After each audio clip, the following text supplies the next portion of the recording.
तो मैम हमें ये बताइए कि हमारा जो स्कूल है अब फ़िलहाल तो बंद चल रहा है, वो रीओपन कब होगा और अगर हुआ तो उसमें किस किस तरह की चेंजेस आएंगे?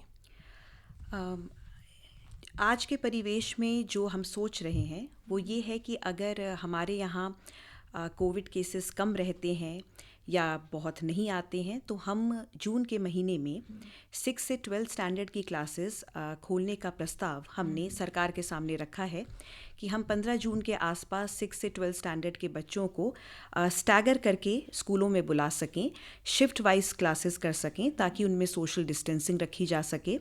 एक क्लास में 15 से 20 से ज़्यादा बच्चे हम ना बिठाएं और कंपलसरी मास्क में बच्चे आएँ।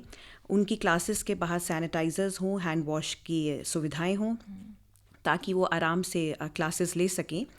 और जो छोटे बच्चे हैं 1st से 5th स्टैंडर्ड के, उनके लिए हमने सोचा है कि अभी हम उन्हें जुलाई के महीने से ही बुलाने का अभी सोच रहे हैं क्योंकि बच्चे छोटे होते हैं तो उनमें सोशल डिस्टेंसिंग रखना भी डिफ़िकल्ट होता है। तो इसलिए उनको 15 दिन रुक कर देख कर कि किस तरह का माहौल बन रहा है उसके बाद बुलाने का प्रस्ताव अभी रखा गया है। हालांकि इस पर भी कोई सरकार की तरफ से पुख्ता डिसीजन नहीं हुआ है, लेकिन ये शिक्षा विभाग का प्रस्ताव है। और इन केस में अगर स्कूल्स रीओपन नहीं हो पाए क्योंकि एक पॉजिटिव केस फ़िलहाल हमारे यहाँ पे अभी निकली है, और अगर केसेस बढ़ गए और स्कूल्स रीओपन नहीं हुए तो किस तरह के बच्चों की पढ़ाई को डिसकंटिन्यू होने से रोका जाएगा? फ़िलहाल जो हम कर रहे हैं उसी को कंटिन्यू किया जाएगा। वो है कि हमने TV based online education system शुरू किया हुआ है। ये एक कोलैबोरेशन है मिनिस्ट्री ऑफ एचआरडी के साथ। इसमें स्वयं प्रभा करके एक चैनल है जिस पे 9 से 12 स्टैंडर्ड की क्लासेस रोज़ सुबह 7 से दोपहर 1 बजे तक आती हैं, जिसमें रिकॉर्डेड लेसन्स स्टूडेंट्स को दिए जाते हैं। इसके बाद दोपहर 1 बजे से शाम के 7 बजे तक उनके डाउट्स क्लियर होते हैं और 7 बजे शाम से क्लासेस रिपीट की जाती हैं। तो ये चैनल टाटा स्काई पे भी है और ये उपलब्ध वीडियोकॉन टीवी पे भी है, एयरटेल टीवी पे, सारे डिश चैनल्स पे ये अवेलेबल है। और इसके तहत हम उनको 9 से 12 स्टैंडर्ड की क्लासेस आज भी टीवी बेस्ड दे रहे हैं। जहाँ तक 6 से 8 स्टैंडर्ड स्टूडेंट्स का सवाल है तो हमें अरुण प्रभा चैनल पे 2 घंटे का स्लॉट मिला है। तो हम केंद्रीय विद्यालय के साथ मिलकर मटेरियल डेवलप कर रहे हैं और जल्द ही इसी हफ्ते से वो भी आने लग जाएगा 6 से 8 स्टैंडर्ड स्टूडेंट्स के लिए आधे आधे घंटे की 4 क्लासेस। तो इस तरह से हम अपना जो मिडिल स्कूल है और जो सेकेंडरी और हायर सेकेंडरी स्कूल है उनकी एजुकेशन पे ध्यान दे पा रही हैं। और जैसे मैंने आपसे कहा कि प्राइमरी स्कूल के बच्चों के लिए अभी हम ऑनलाइन क्लासेस नहीं शुरू कर रहे हैं, और लेकिन हम प्रमोट कर रहे हैं कि पेरेंट्स अपने बच्चों को घरों में ही स्टोरी बुक्स हो गया या जो उनका मटेरियल होता है छोटा जो ऑलरेडी उनके पास अवेलेबल है, उससे वो उनको 1 आध महीने पढ़ाएं। आई थिंक ये बहुत ही अच्छा अल्टरनेटिव है क्योंकि जाहिर सी बात है कि हमारे अरुणाचल में इंटरनेट का जो बहुत रीच है बहुत कम है, इसीलिए आप टीवी पे ज़्यादा फोकस कर रहे हैं। लेकिन इसमें एक सवाल ये भी उठता है कि ऐसे बहुत से घर हैं जहाँ पे अभी तक एक टीवी नहीं है, तो वहाँ के बच्चे कैसे पढ़ाई करेंगे? देखिए, जिस अनप्रेसिडेंटेड सिचुएशन में आज हम हैं उसमें हमें ये देखना है कि हम ज़्यादा से ज़्यादा अपनी इतनी जोग्राफिकली डिस्पर्स्ड पॉपुलेशन में क्या कर सकते हैं।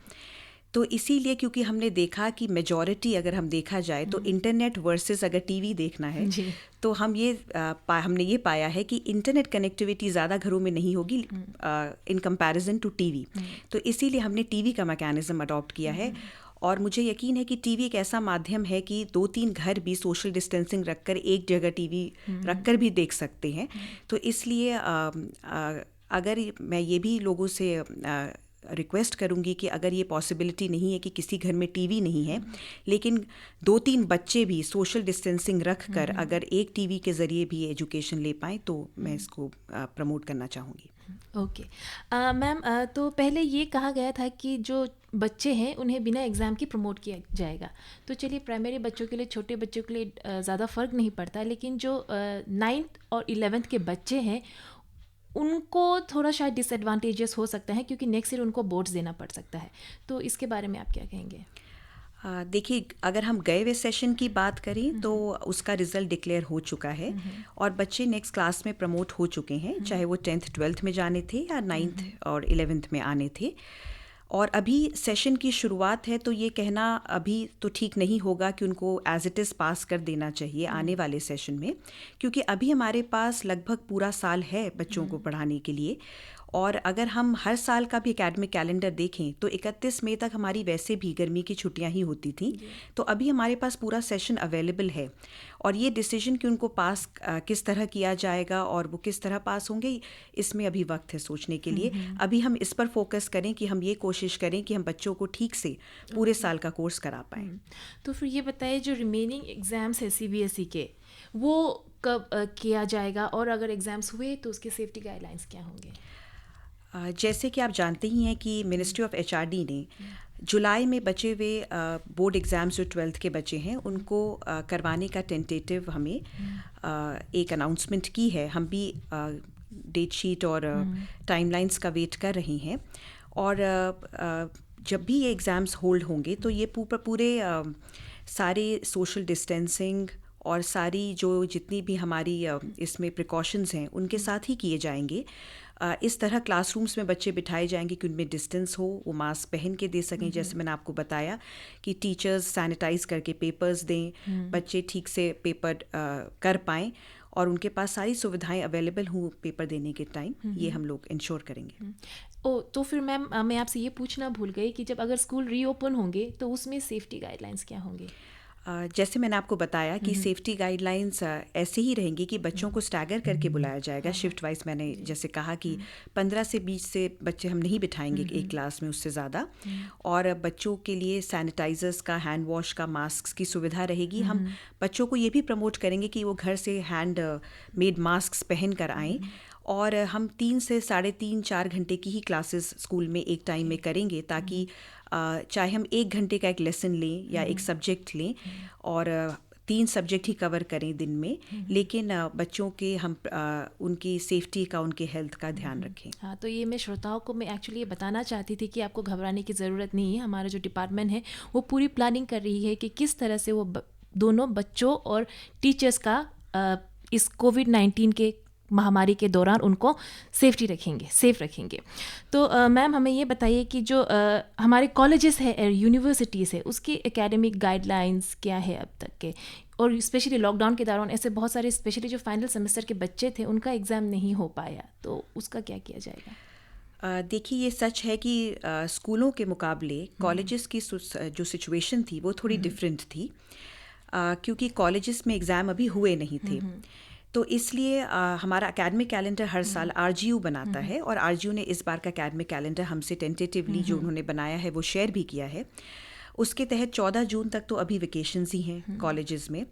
उसके बाद जो प्लान है उसके तहत जो फाइनल ईयर के स्टूडेंट्स हैं उनको पहले बुलाकर उनका कुछ दिन तक क्रैश कोर्स करा के बचे हुए कोर्स को पूरा करके उनके एग्जामिनेशंस को होल्ड किया जाएगा। और उसके बाद फर्स्ट और सेकंड ईयर स्टूडेंट्स को, या जो भी बाकी पोस्ट ग्रेजुएट स्टूडेंट्स हैं डिफरेंट सेमेस्टर्स के, उनको बुला के उनकी कुछ क्लासेस लेकर, ताकि उनके भी डाउट्स और कोर्सेज कवर हों, उसके बाद उनके एग्ज़ाम लिए जाएंगे, जिसके बाद फिर नेक्स्ट सेशन के लिए एडमिशन प्रोसेस स्टार्ट होगा। ओके, ठीक है।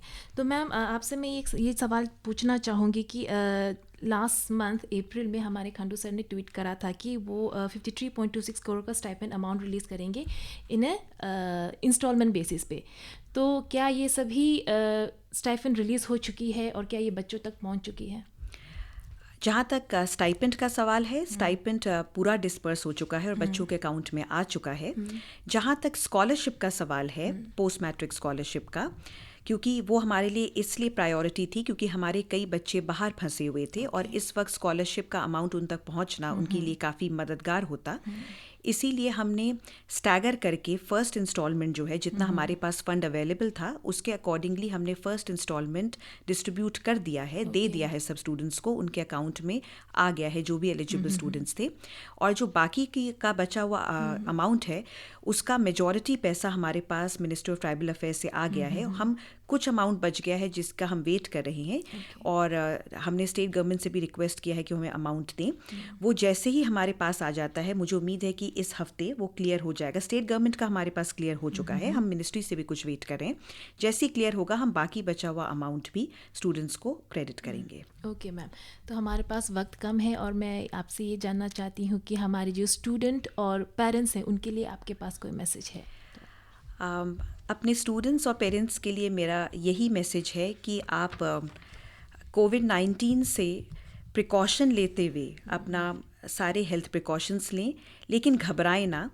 आप इस बात से बिल्कुल निश्चिंत रहें कि हम आपके बच्चों के लिए जो भी बेस्ट सिचुएशन में शिक्षा प्रणाली हो सकती है उसे बनाएंगे और बच्चों को बेस्ट एजुकेशन देने की कोशिश करेंगे।